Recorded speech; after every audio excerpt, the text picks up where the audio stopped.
बिस्मिल्लाहिर्रहमानिर्रहीम। अस्सलाम वालेकुम स्टूडेंट्स, कैसे हैं आप लोग और आपका वीकेंड कैसा गुजरा? होप सो बहुत अच्छा गुजरा होगा। आप लोग भी सोचते होंगे कि सर खुद ही सवाल करते हैं और ख़ुद ही जवाब दे देते हैं, तो बेटा ऑनलाइन क्लासेस में यही कुछ हो सकता है। इसमें हम आपको यहाँ से अपने तौर पे गाइड कर सकते हैं और घर में आप लोग अपने बुक से, अपने रजिस्टर से, नोट से खुद से कंसल्ट करेंगे और उसके बाद हमें अपने पॉइंट ऑफ व्यू देंगे। उससे हमें ये चीज़ मिलेगी कि आप लोगों को कितना ये समझ में आ रहा है और कितना आप लोग जो है वो इसको पिक कर रहे हैं। तो हमें अपनी जो है वो ओपिनियन ज़रूर दिया करें कि आपको समझ आ रही है या नहीं आ रही। ठीक है, चैप्टर नंबर 1 केमिस्ट्री का जो बेसिक कंसेप्ट्स के ऊपर मुश्तमिल था वो हमने ख़त्म कर लिया था। उसमें हमने तमाम टॉपिक्स को जो है वो थॉरली डिस्कस किया और उसमें मैंने कुछ टॉपिक ऐसे थे जिसमें कुछ ना कुछ फार्मूलाज यूज़ हो रहे थे, वो भी मैंने बताया। तो चैप्टर नंबर 1 में यूजुअली जो है वो न्यूमेरिकल पूछा जाता है। तो आज हम स्टार्ट करने वाले हैं examples of the chapter number 1। ये चैप्टर नंबर 1 में आपको सॉल्व मिलेंगी। तो सबसे पहले हमने एग्जाम्पल नंबर 1 की तरफ मूव करना है। मैं आपको बता दूं कि मोस्टली इस चैप्टर में से जो है वो न्यूमेरिकल पूछे जाते हैं। तो पहले हम चैप्टर नंबर 1 की एग्जाम्पल्स जो है वो पढ़ेंगे, क्योंकि मैंने आपको बताया था कि 80 to 90% आपका कंसेप्ट क्लियर है, लेकिन बाकी जो 10 और 20% है वो कैसे क्लियर होगा जब आप एग्जाम्पल्स खुद से सॉल्व अप करेंगे। ठीक है, और न्यूमेरिकल जो है वो हम आगे के लिए डिले कर लेंगे। जब आप लोग यहाँ पे आएंगे ऑनलाइन क्लासेस के बाद, हमारे डायरेक्ट कॉलेजेस जब शुरू होंगे तो फेस टू फेस इंटरेक्शन के जरिए से हम न्यूमेरिकल को भी सॉल्व आउट कर लेंगे। तो पहले एग्जाम्पल है मेरे पास में, पहले ये मेरे पास बुक पड़ी हुई है, मैं एग्जाम्पल की स्टेटमेंट पढ़ देता हूँ और उसके बाद मैं आपको न्यूमेरिकल सॉल्व आउट करने का तरीका बताता हूँ। Example number 1, a sample of neon is found to consist of neon 20, neon 21, neon 22 in the percentage abundance of 90.92%, 0.26% and 8.82% respectively. Respectively का मतलब होता है कि 1 by 1 जो है हम डिस्कस कर रहे हैं इस चीज़ को। तो हमारे पास जो है वो किस चीज़ को हमने कैलकुलेट करना है, कैलकुलेट द फ्रैक्शनल एटॉमिक मास। तो देखिए बेटा, जब भी आपको स्टेटमेंट दी जाती है, हो सो आप लोग पहले भी इस चीज़ से फेमिलियर होंगे कि पहले आप गिवन डाटा या गिवन इन्फॉर्मेशन निकालते हैं अपनी स्टेटमेंट में से। जब आप ये गिवन इन्फॉर्मेशन लिख देंगे तो आपको हाफ नंबर मिल जाएगा आपने सॉल्व किया है या नहीं किया। ठीक है, अब देखिए सबसे पहले उसने हमें क्या बताया हुआ है, percentage abundance of neon 20। Neon 20 की percentage abundance 90.92, percentage abundance of 21 isotope की कितनी है 0.26%, और परसेंटेज अबंडेंस ऑफ 22 की कितनी है 8.82%। बेटा नियॉन जो है ना, नियॉन एक एलिमेंट है, इसके 3 आइसोटॉप्स होते हैं। एक को हम बोलते हैं नियॉन 20, एक है नियॉन 21 और एक है नियॉन 22। ये इसके मैसेज हैं, mass of neon 20, mass of neon 21, mass of neon 22। हमने पढ़ा था कि मैस नंबर जो है वो डिफरेंट होते हैं आइसोटॉप्स में, जबकि उसका एटॉमिक नंबर सेम है। सबका एटॉमिक नंबर 10 है लेकिन उसका मैस नंबर 20 है। और परसेंटेज के हवाले से हमारे पास सबसे ज़्यादा परसेंटेज किसकी होती है, मैस नियॉन 10-20 की। ठीक है, और ये हमारे पास 21 0.26% है, यानी बहुत ही कम है, और 8.82 ये भी बहुत कम है। तो हमने कैलकुलेट क्या करना है जी, उसकी हम हेडिंग देंगे टू फाइंड। क्या चीज़ हमें मालूम करनी है, इसका भी हाफ नंबर आपको मिलेगा। फ्रैक्शनल एटॉमिक मास हमने कैलकुलेट करना है। ठीक है, अब फ्रैक्शनल एटॉमिक मास कैलकुलेट करने के लिए आपके पास कोई ना कोई फार्मूला होगा। अगर तो आपके ज़हन में फार्मूला है तो आप यहाँ पे हेडिंग फार्मूला की भी दे सकते हैं। यहाँ पे आप हेडिंग दें फार्मूला यूज्ड। ठीक है, फार्मूला यूज्ड की हेडिंग दें और नीचे आपने फार्मूला लिख लेना है जी। फ्रैक्शनल एटॉमिक मास कैलकुलेट का फार्मूला सुने गौर से। Fractional atomic mass is equal to mass of neon isotope. कौन सा आइसोटॉप, 20, पहले वाला 10-20, mass of neon 10-20 isotope multiply by its percentage, उसी की percentage, mass multiply by percentage plus then again mass multiply by percentage. मगर अब मास किसका लेंगे, 21 का, फिर दोबारा प्लस कर देंगे मास of neon 10-22 multiply by percentage. और परसेंटेज की चूंकि बात कर रहे हैं हम, इनको डिवाइड कर देंगे 100 पे। एवरेज निकाल लेना बेटा, तो परसेंटेज में हमारे पास टोटल नंबर कितने होते हैं 100, इसलिए हम इसको डिवाइड कर देंगे 100 के ऊपर। तो जितने भी आपके पास, ये नियॉन की बात नहीं कर रहा मैं, ओवरऑल जितने भी आपके पास आइसोटॉप्स होंगे किसी भी एलिमेंट के, अगर 5 आइसोटॉप हैं तो आप हर किसी का मास मल्टीप्लाई बाय इट्स परसेंटेज, सबके मास को उसकी परसेंटेज के साथ मल्टीप्लाई कर दें और उनको ऐड करके 100 पे डिवाइड कर दें, आपके पास फ्रैक्शनल एटॉमिक मास आ जाएगा। चलें जी हम इसका सोल्यूशन करते हैं।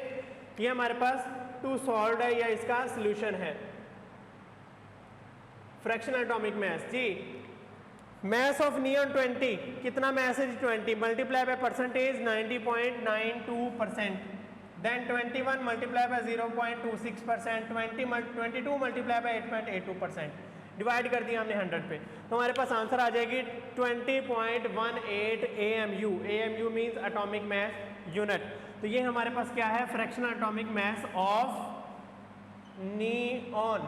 नियॉन एलिमेंट जो है वो उसका फ्रैक्शनल एटॉमिक मास है। तो जब भी हम लिखेंगे नियॉन को तो हम नियॉन 20 नहीं लिखेंगे, नियॉन 21 नहीं लिखेंगे, नियॉन 22 नहीं लिखेंगे, हम नियॉन का मास कितना लिखेंगे जी 20.18 AMU। तो एंड में आप रिजल्ट की हेडिंग देंगे fractional atomic mass of neon is 20.18 AMU। ये हमने कैलकुलेट कर लिया, ठीक है बेटा। तो ये वेरी इंपॉर्टेंट शॉर्ट क्वेश्चन है, ये स्टेटमेंट शॉर्ट क्वेश्चन में पूछी जाती है, ठीक है। इसके बाद हम एग्जाम्पल नंबर 2 स्टडी करते हैं जी। अच्छा, टाइम कम है, इसमें हमने ज़्यादा जो है वो एग्जाम्पल स्टडी करनी है, इसलिए मैं गिवन डाटा और टू फाइंड वगैरह का जो है फॉर्मेलिटी ज़्यादा जो है वो फुल नहीं करूँगा। आप लोगों को मैंने बस 1 या 2 न्यूमेरिकल में ये बात समझा देनी है कि आपने न्यूमेरिकल को किस तरह से लिखना है, ठीक है। पहले आप गिवन इन्फॉर्मेशन या गिवन डाटा की हेडिंग देंगे, उसके बाद टू फाइंड की हेडिंग देंगे, फिर आप फार्मूला यूज्ड या सोल्यूशन की हेडिंग देंगे, क्लियर। और एंड में आपके पास रिजल्ट आता है। एग्जाम्पल नंबर 2 देखें जी। Example number 2, given data. अब जो डाटा आपको दिया जाए एक एक करके उसको साथ साथ लिखते जाए। 8.65 gram of a compound, mass of compound कितना दिया है जी हमें, mass of compound is equal to 8.657 gram, ठीक है जी। were decomposed into its elements and gave 5.217 gram of carbon. 5.217 gram किसका मास है जी, मास ऑफ कार्बन। कार्बन का मास हमें दे दिया, उसके बाद ये हमें देगा हाइड्रोजन का मास, मास ऑफ हाइड्रोजन, एंड उसके बाद ये हमें देगा मास ऑफ ऑक्सीजन। ये 3 चीज़ों का मास हमें ये देगा और हमने इसको बारी बारी यहाँ पे लिख लेना जी। 0.962 gram of hydrogen, 0.962 gram of hydrogen as well as, अच्छा जी इसने हमें 2.478 ऑक्सीजन दी हुई है, 2.478 ये हमें ऑक्सीजन दे दी है, ठीक है। कैलकुलेट द परसेंटेज कंपोजिशन, हमने फाइंड क्या करना है, टू फाइंड जी, फाइंड में है हमारे पास percentage composition of each element, हर एलिमेंट की अलग अलग आपने परसेंटेज कंपोजिशन फाइंड करनी है, ठीक है बेटा। दोबारा सुने, हमारे पास एक मास था, एक कंपाउंड था जिसका मास है 8.657 ग्राम। उसको जब हमने डीकम्पोज किया तो ये 3 एलिमेंट्स के अंदर जो है वो डीकम्पोज हुआ। कौन कौन से, कार्बन, हाइड्रोजन एंड ऑक्सीजन। सबकी परसेंटेज उसने हमें दी हुई है, सॉरी मास दिया हुआ है। हमने क्या कैलकुलेट करना है, परसेंटेज कैलकुलेट करनी है। तो बेटा परसेंटेज का simple formula obtain divided by total multiply by 100। तो हमारे पास टोटल कितने हैं 8.657, और हर किसी की आपने मास ऊपर रखना है, टोटल मास नीचे रखना है, डिवाइड कर देना है। तो ये हमारे पास आ जाएगा यहाँ पे सॉल्यूशन जी। Percentage of carbon, mass of carbon divided by total mass या mass of compound multiply by 100, ठीक है बेटा। इसी तरह से हम क्या करेंगे, इसकी वैल्यू पुट कर देंगे 5.217 gram divided by 8.657 gram multiply by 100। तो हमारे पास ये परसेंटेज आ जाएगी, इसको हम बाद में कैलकुलेट कर लेते हैं। उसके बाद है जी हमारे पास percentage of hydrogen. Percentage of hydrogen में देखें जी 0.962 ग्राम मास है हाइड्रोजन का, टोटल है 8.657 ग्राम मल्टीप्लाई बाय 100, ये हमारे पास परसेंटेज आ जाएगी हाइड्रोजन की। थर्ड वन है जी परसेंटेज ऑफ ऑक्सीजन। ऑक्सीजन की हमारे पास मैस है, mass of oxygen is 2.478 gram divided by 8.657 gram multiply by 100, तो ये हमारे पास परसेंटेज आ जाएगी ऑक्सीजन की। देखते हैं जी हमारे पास कितनी परसेंटेजेस हैं। 60.62% हमारे पास क्या है, कार्बन है। ठीक है जी। उसके बाद है जी 11.15% हमारे पास क्या है, हाइड्रोजन है। और ऑक्सीजन कितनी है जी, 28.62। हमारे पास ऑक्सीजन है 28.62% ऑक्सीजन। क्लियर बेटा। देखें जी परसेंटेज हमने किस तरह से फाइंड की, जो हमारे पास ऑब्टेन्ड मैस है उसको हम ऊपर रखेंगे, टोटल मैस को नीचे रखेंगे, मल्टीप्लाई कर देंगे 100 के साथ, हमें परसेंटेज आ जाएगी। और रिजल्ट में हमने क्या लिखना है, percentage of carbon is 60.62, percentage of hydrogen is 11.115 and percentage of oxygen is 28.62। और इस तरह से आपकी एग्जाम्पल नंबर 2 भी सॉल्व हो जाएगी। उसके बाद हम मूव करते हैं एग्जाम्पल नंबर 3 की तरफ। क्लियर। परसेंटेज कंपोजिशन का हमने यही फार्मूला पढ़ा था। परसेंटेज कंपोजिशन हम किस लिए फाइंड करते हैं बेटा, शायद आपको याद हो हमने जब एम्पिरिकल फार्मूला के स्टेप्स पढ़े थे कि how we can find the empirical formula, तो उसका पहला स्टेप था कि डिटरमाइन द परसेंटेज कंपोजिशन। आप परसेंटेज कंपोजिशन फाइंड करें। ठीक है।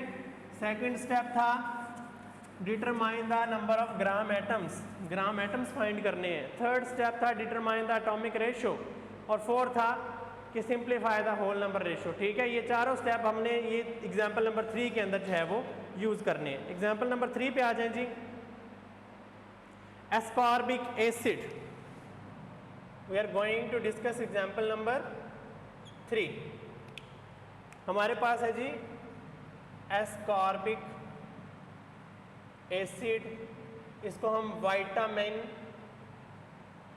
सी भी बोलते हैं। क्लियर। हमारे पास डाटा क्या है, परसेंटेज अब हमें दी हुई है, खुद से उन्होंने परसेंटेज दे दी है जी। परसेंटेज ऑफ कार्बन कितनी है, 40.92। 40.92% हमारे पास क्या है, percentage of carbon. Similarly percentage of hydrogen की वैल्यू हम लिखेंगे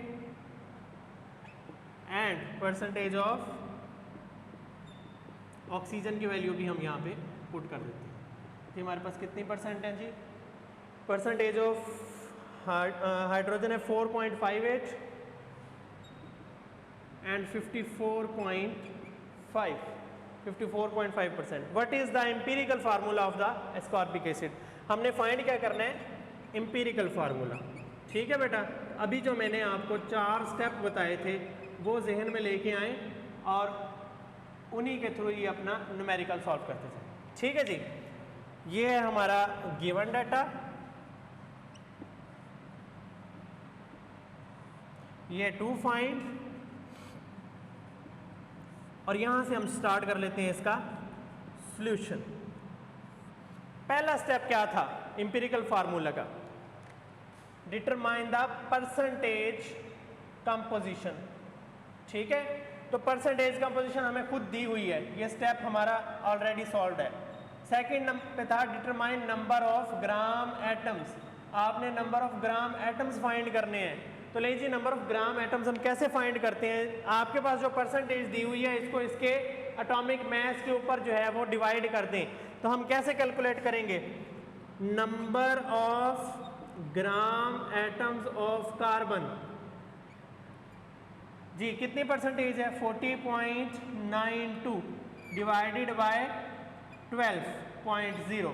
12 क्या है, atomic mass of the carbon, sorry mass number. उसके बाद है जी number of gram atoms of hydrogen, similarly number of gram atoms of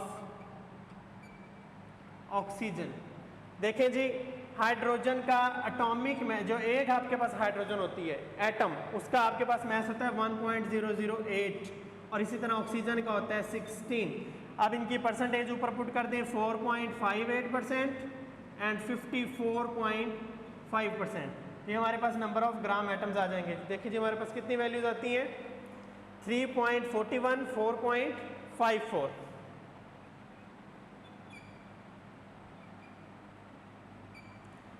and 3.406। ये सब ग्राम एटम्स हैं।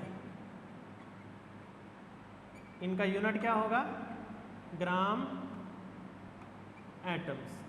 क्लियर। थर्ड स्टेप हमारे पास क्या था डिटरमाइन एटॉमिक रेशो। ये जो आपने number of gram atoms find किए इनकी एटॉमिक रेशो निकालनी है तो आप पहले रेशो की फॉर्म में लिखें carbon ratio, hydrogen ratio, oxygen. अब इनकी रेशो निकालें। कैसे? सबकी रेशो लिख लें 3.41 कार्बन, 4.54 हाइड्रोजन एंड 3.40 ऑक्सीजन। अब इनमें से जो सबसे स्मॉलेस्ट वैल्यू है उसको सब पे डिवाइड कर दें। स्मॉलेस्ट वैल्यू है 3.40, इसको सब पे डिवाइड करें 3.40 एंड 3.40। ये सब कैंसल आउट 1:1 और इसकी जगह पे हमारे पास आ जाएगा जनाब 1.33। यहाँ पे आ जाता है 1.33। तो अब ये हमारे पास फ्रैक्शन में आ गई, that is not a whole number ratio. इसको हमने होल नंबर के अंदर जो है वो कन्वर्ट करना है तो हम इसको मल्टीप्लाई करेंगे 2 के साथ मल्टीप्लाई करके देख लें हमारे पास 2.66 आता है। जबकि हम 3 के साथ मल्टीप्लाई करेंगे तो 1 multiply by 3, 1.33 multiply by 3, 1 multiply by 3, ये हो जाएगा 3 और ये 3.99 एंड 3। तो अब हम इसको साइंटिफिक नोटेशन के मुताबिक कन्वर्ट कर सकते हैं। 3.9 को वी कैन राइट अप्रॉक्सीमेटली 4, तो ये हो जाएगा 3:4:3। तो कार्बन कितने हैं हमारे पास? यहाँ पे मैं इंपीरिकल फार्मूला लिखता हूँ। Empirical formula is equal to carbon हमारे पास आए 3, हाइड्रोजन कितने आए 4 एंड ऑक्सीजन 3। तो empirical formula of ascorbic acid, ascorbic acid का हमारे पास इंपीरिकल फार्मूला कितना आया C3H4O3। तो ये हमारे पास क्या है इंपीरिकल फार्मूला है एस्कॉर्बिक एसिड का। क्लियर। उसके बाद हम चलते हैं एग्जांपल नंबर 4 की तरफ। बहुत ही इजी एग्जांपल्स हैं, आप लोग इसको सॉल्व करेंगे तो आपको पता चलेगा और ये बहुत मज़े की भी एग्जांपल्स हैं। एग्जांपल नंबर 4 हम सॉल्व आउट करते हैं, वो भी इसी तरह से, उसमें भी हमने इंपीरिकल फार्मूला ही सर्च आउट करना है। तो लेकिन उससे पहले आप लोग जाएं कंबशन एनालिसिस के टॉपिक की तरफ। उसमें हमने किस तरह से परसेंटेज ऑफ कार्बन फाइंड की, किस तरह से परसेंटेज ऑफ ऑक्सीजन फाइंड की, परसेंटेज ऑफ हाइड्रोजन फाइंड की। उस फार्मूलाज को यूज़ करते हुए हमने क्या करना है इंपीरिकल फार्मूला को फाइंड करना है। ये जनरल थे जो अभी हमने किए हैं। अब हम एक एक्सपेरिमेंटल टेक्निक के ज़रिए से फाइंड करने जा रहे हैं। That is example number 4। देखें जी, अ सैंपल ऑफ लिक्विड, एक लिक्विड है sample consisting of carbon, hydrogen and oxygen. एक सैंपल 3 एलिमेंट्स के ऊपर मुश्तमिल है, carbon, hydrogen and oxygen. Was subjected to combustion analysis, उसको हमने कंबशन के लिए कंबशन ट्यूब में डाल दिया। अब हमारे पास जो कंपाउंड है उसका मैस कितना है 0.5439 gram of compound. Mass of compound कितना है जी 0.5439 ग्राम। ठीक है, हमारे पास है जी मैस ऑफ, ये हमें कार्बन डाइऑक्साइड देंगे और इसके अलावा मैस ऑफ वाटर देंगे, क्योंकि हमने पढ़ा था कि जब कार्बन ऑक्सीजन की मौजूदगी में जलेगी तो कार्बन डाइऑक्साइड बनाएगी, हाइड्रोजन ऑक्सीजन की मौजूदगी में जब जलेगी तो आपके पास वाटर प्रोड्यूस होगा। और इसको फिर हमने बाद में 50% KOH और मैग्नीशियम डाइक्लोरेट के ज़रिए से इसको मैयर किया था। तो हमारे पास है जी mass and compound gave 1.039 gram of carbon dioxide, 1.039 gram of carbon dioxide as well as 0.6369 gram